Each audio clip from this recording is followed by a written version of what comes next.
All right, I'll let you know if we're live, and then I'll get you to do that. Yep, we are live. All right, go for it. Hi, this is Cherie Currie of the Runaways, and you're watching Geek Out Cinema.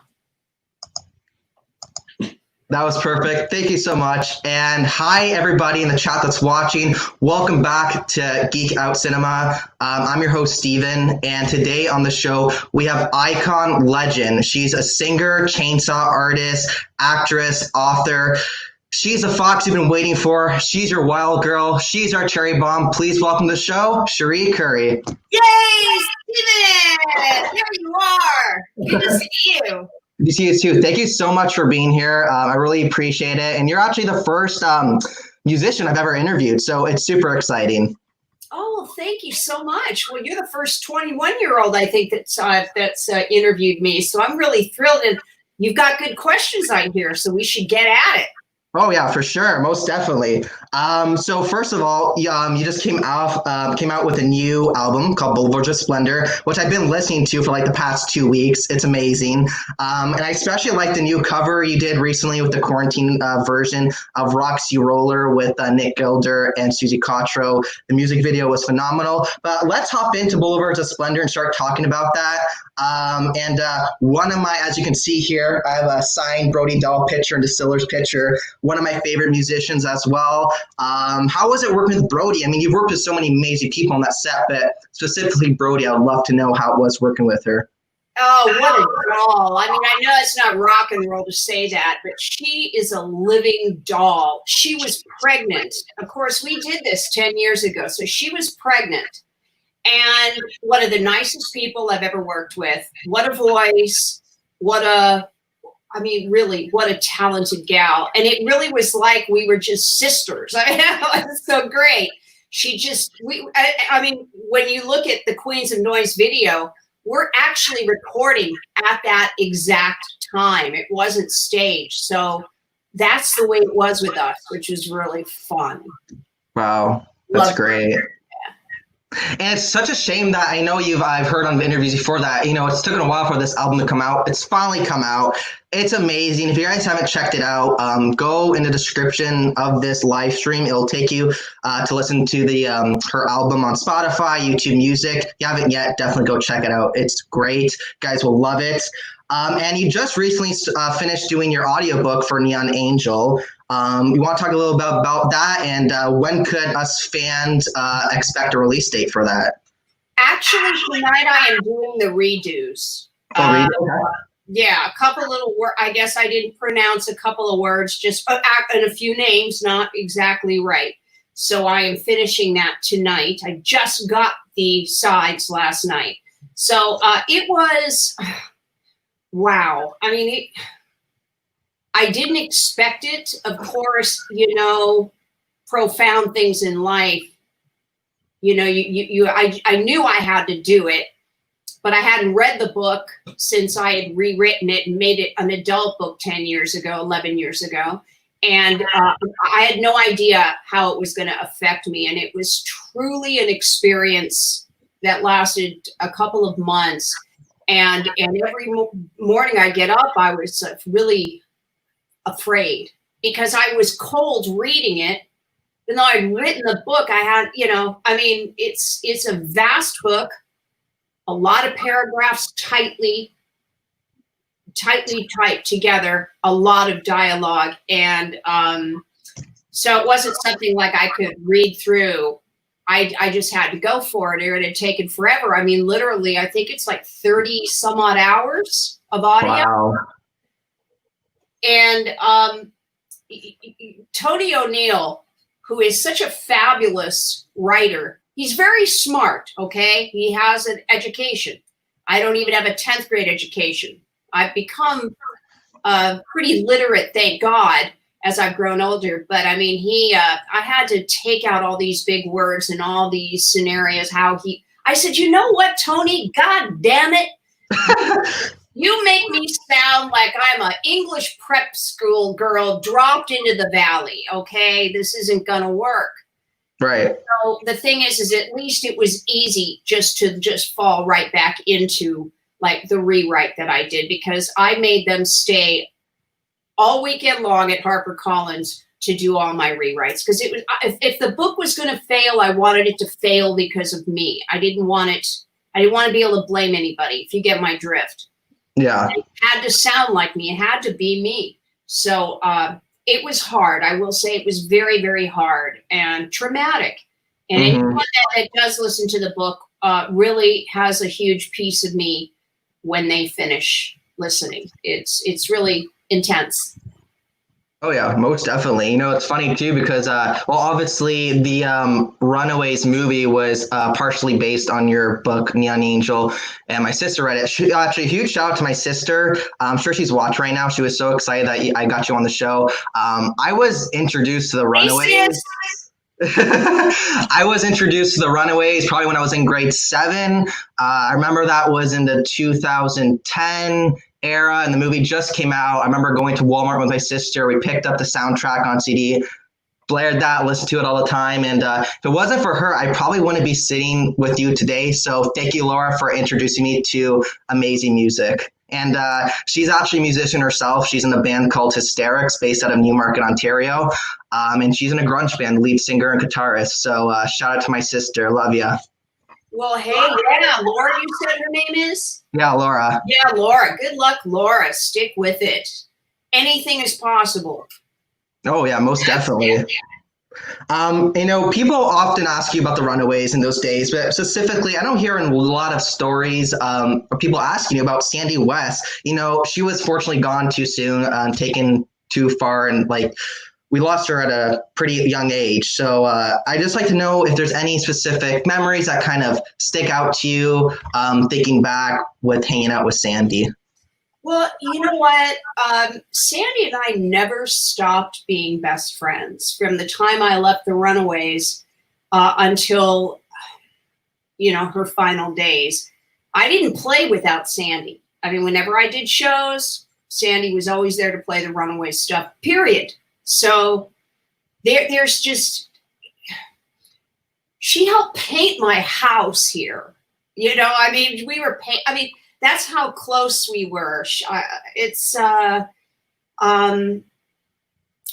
I can say is just she was the best friend, the best drummer. I miss her on stage because when I turn around to see the drummer that's behind me, sometimes it's my own son.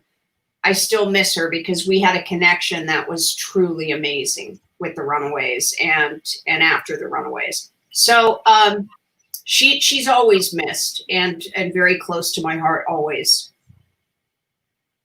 Very sweet. I mean, when you have so many stories, when you have life in general that you spend with someone, you know, the tears and the laughter, and she was my best friend. So. Yeah. It's very sad. I know. It's like she was such a big part of the band too. It's like, it was so devastating when I found out about Sandy when I was starting to listen to the Runaways. Now, what's one piece of advice you would give your younger self entering the music industry and for those that want to enter the music industry? Well, I would say don't ask people's opinions. Because, first of all, I mean, it's one thing, a record company, but I mean, you know, listen, most people that are in this business sometimes are a little insecure because if you turn around and say, you know, I want to be a rock singer, I want to be a rock and roll star, people are going to turn around and it's like their brains can't even wrap itself around that because it's not their path. So the thing is that just put your nose to that grindstone and know you can do it. But the thing that's going to stop you is if you listen to the naysayers, if you listen to the people that say, oh, come on, it's never going to happen for you. I mean, believe it or not, that holds people back. You know, don't ask people's opinions, period. And know that that is your path. If that is what you feel is your reason to be here, that is your path and yours only. Push everybody aside and go for it, and you can't lose. Very good words of wisdom right there. And, you know, if you didn't enter the music industry, where would you have seen yourself career-wise if you didn't join the Runaways or the music industry and doing, what you're doing now? I really wanted to be a paramedic. Okay. At the time I was really young. So I really think that that's where I would have gone. I would have gone into emergency, not emergency medicine as a doctor, but as a paramedic. For some reason, I was always drawn to that. Yeah.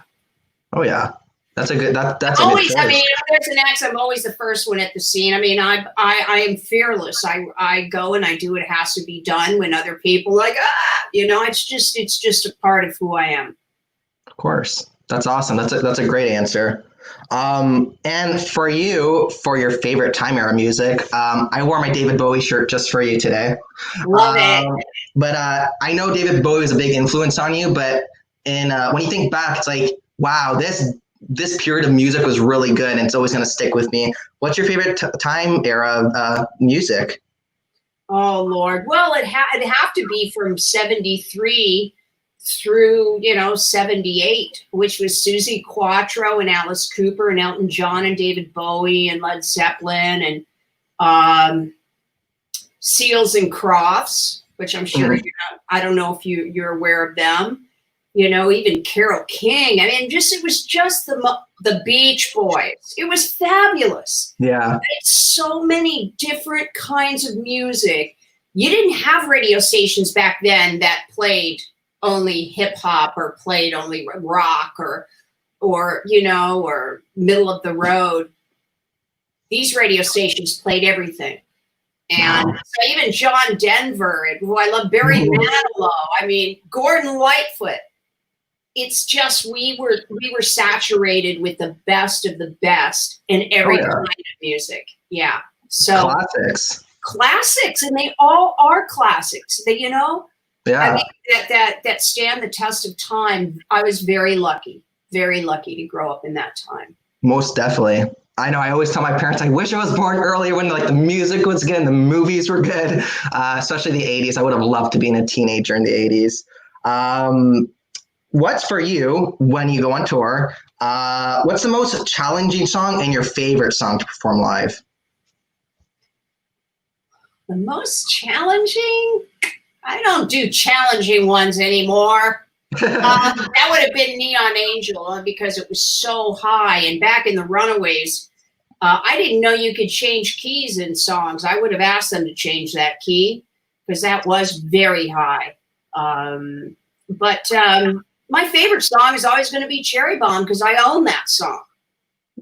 Yeah. Oh, yeah. For I sure. was the first one to sing it. As much as Joan's done it or anybody else, I mean, it really is my song. Oh, yeah. Most definitely. Kim Fowley wrote outstanding lyrics just for me. So, I mean, Joan, she wrote good music for it. But the thing is for me, that'll always be my song. Yeah. Oh, yeah. No, you're going to be you're iconic for that song. Do you still have your suit from the music video when you your lingerie suit? Do you still own it? I do not have that one. Actually, Ricky Squire, is that his name? Yeah. His girlfriend was a seamstress, and I happened to drop it off to her because I couldn't find it anymore. I mean, it was a European corset.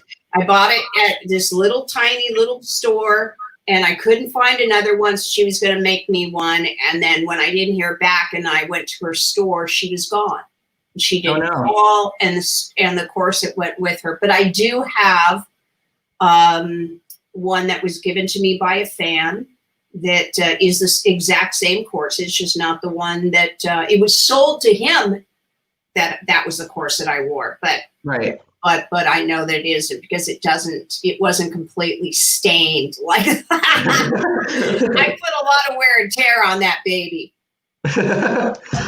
Yeah, interesting. That's good to know. A little fact for the Runaways there. Now, for you, what has personally for you been the best and worst live show experience that you've done?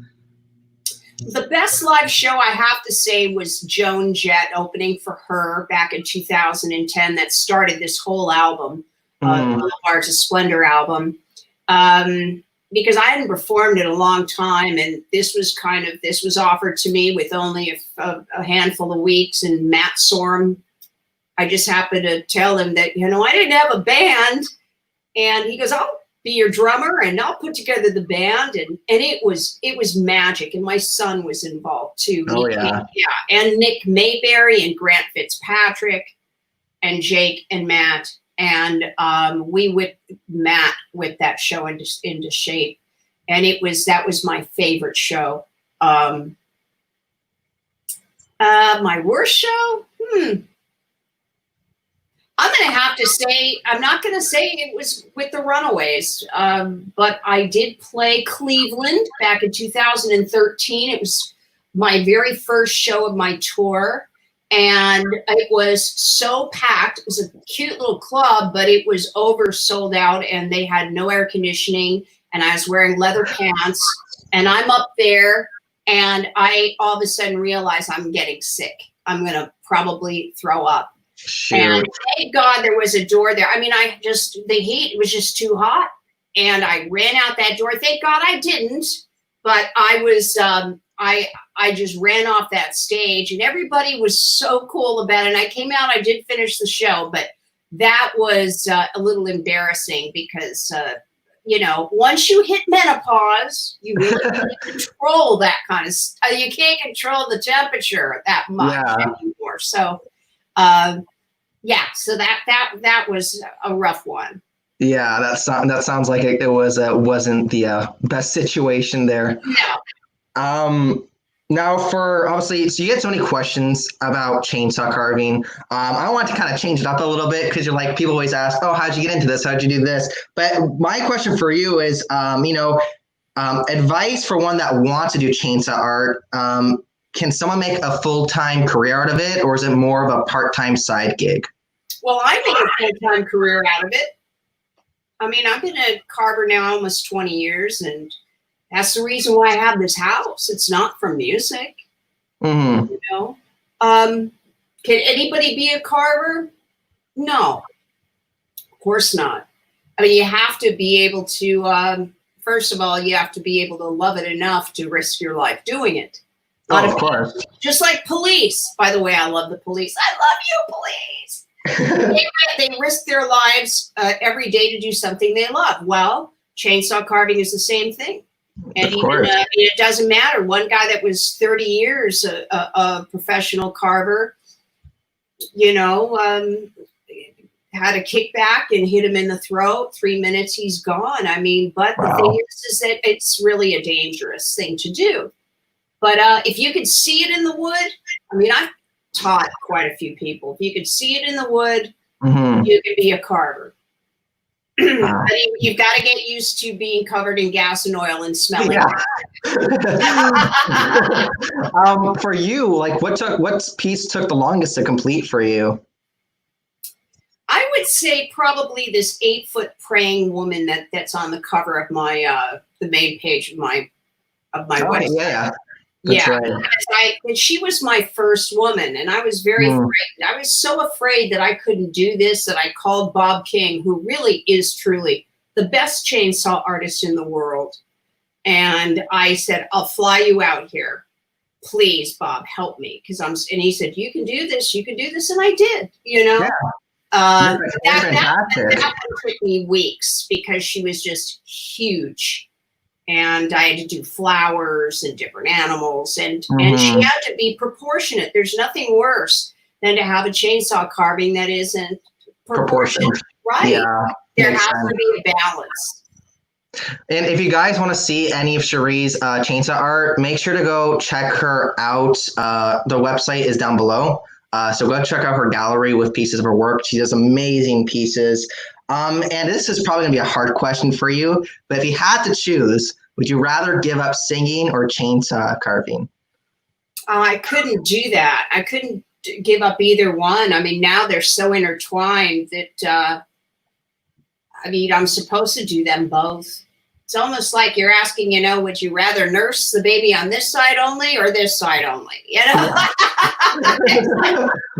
Sorry, you have to do both. Yeah, So, I have a feeling you're going to have a hard time answering that one. I was just curious to see if you're going to pick one or not. nah, I couldn't do that. You're a Not at baby. my age. Yeah. And plus, I'm supposed to do them both. So now I wouldn't give up either. Yeah. And also, guys, Cherie also does do art pieces like painting. So if you want to go check out that, I left a link to her eBay store in the description below so you guys can buy different pieces of art as well as autographed prints. Now, you worked in film for a short time. And you had a really small part in the Twilight Zone, the movie, as the girl had no mouth. I just was wondering, how did you get involved with that project, and how was the special effects application for that? Because I'm a horror fan myself, so I love learning about this stuff. Well, Joe Dante just happened to love my eyes. He had seen Foxes, and he just thought that I would be great in this. He just called me and asked me if I'd do it. Of course, I would do it. And Rob Bottin did he did the Thing. Yeah. All right. I mean, now that was groundbreaking. The Thing was groundbreaking. Rob was amazing. And you know what? I mean, they did a full cast of my face, and the application was, I was a smoker back then. And I couldn't eat, of course, or anything like that for many, many, many hours, or drink anything. But otherwise, I mean, it was really a great experience. It was. That's awesome. Yeah. Well, I know when I saw that on your resume, that's crazy. It's such a little cameo. I would have never known it was you unless I looked on your resume. But that's really cool that you got to work on that project. I also want to know, how was it working with a young Robert Carradine in Wavelength? Bobby, we have been, we've rekindled our friendship. I actually did. He came out and hung out with me, stayed a couple of nights. I was camping out at Lake Piru, and I'll always love Bobby. We were really good friends, and what a sweetheart. I mean, we've just got a really great relationship and a connection that we're always going to have. Working with him was terrific, and but you know what? It's just great to have him as a friend. That awesome. Shows it, what we went through shooting that movie. And we did have a love affair, and I really regret that I didn't really allow that to happen, because he was just terrific. But anyway, water under the bridge, right? But I've got him as a friend back in my life, and that's terrific. That's great. I love that. Now, this is a new segment for my show called Top 5 Favorites. So there's just a quick round of questions. Just answer them. Whichever the first answer is that comes to your mind. So first one, favorite song? Vincent by Don McLean. All right. Favorite movie? It's a Wonderful Life. Okay. Good answer. Favorite food? Sashimi. All right. Favorite author?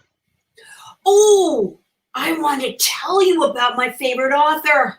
Okay, hold on a second. And I actually looked her up yesterday. She had a series of books called Woodswoman, and absolutely incredible. And hold on, because I actually prepared for this a little bit yesterday, but I'd forgotten about it. Anne Bastille.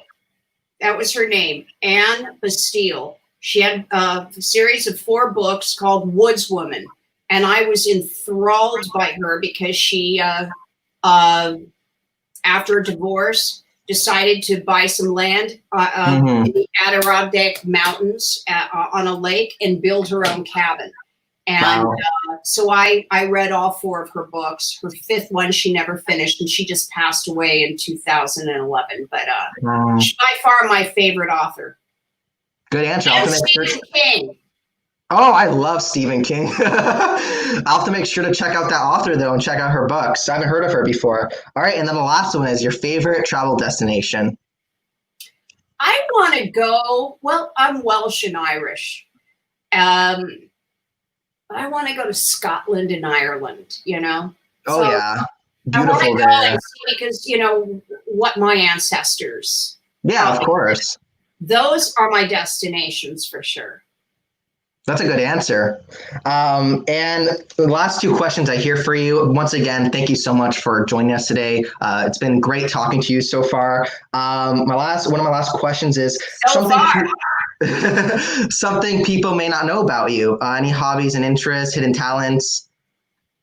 You know what? After my 2 books, I think I've put it out on the line. I don't think there's anything left for people to know about, really. But hey, there's always tomorrow. Yeah, always something new. Who knows? I can stumble into something new.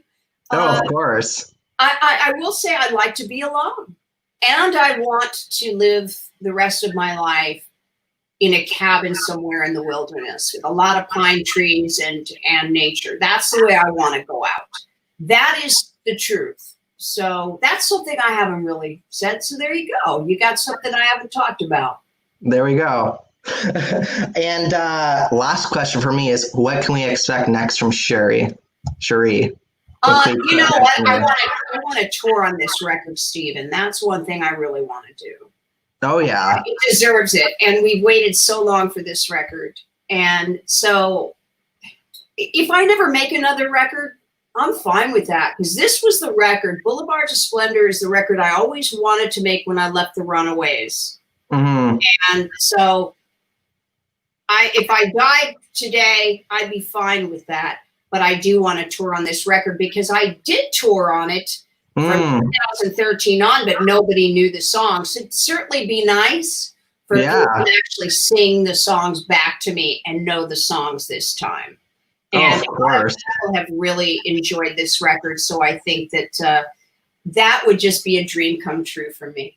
Yeah, most definitely. Hey, if you come to Toronto, let me know. I would love to see you live. We'll be in touch through Facebook. I know my sister's band member, the bass player, her name's Taylor. She saw you at Cherie Currie's here in Toronto when you did a show up here, and you met her. So it's like I just spent time in Toronto in November there because Bree Darling, I made a record with her, The Motivator. And they canceled our show because you guys were having such a brutal winter, and this particular club had flooded out. Oh, shoot. And so we just hung out there for like 4 days in Toronto. Wow. I love it there. Yeah. Well, hopefully you get to see you back, and hopefully once everything starts settling down with the pandemic, once things go back to normal, we'll see you back on the road, rocking out. And once again, thank you so much for taking the time and being here today. I wish you and the family all the best. Stay healthy and safe. And thank you everyone that's watching and talking amongst yourselves in the live chat. I do appreciate you all stopping by. If you guys would like to learn more about Cherie, make sure to go follow her on her social media. All the links are below. I also left the link to her album, Blvds Of Splendor, which you guys can stream on Spotify and YouTube Music. And if you guys want to learn more about her, go ahead and read her book, and you guys can buy it on Amazon.com, Amazon.ca. The links are all down below. Thanks again, Cherie. You've been absolutely a doll to talk to you. It's been a real honor because I listened to your music for so long. So I really do appreciate you taking the time today. Well, thank you, Stephen. You've been a pleasure, and a big hug to your sis. Oh yeah, I'll make sure. Yeah, I'll make sure to give her a hug from you when I see her next. All right, honey. It was a pleasure. Right. Have a good night. You too, honey. Bye-bye. Take care. Bye, everybody.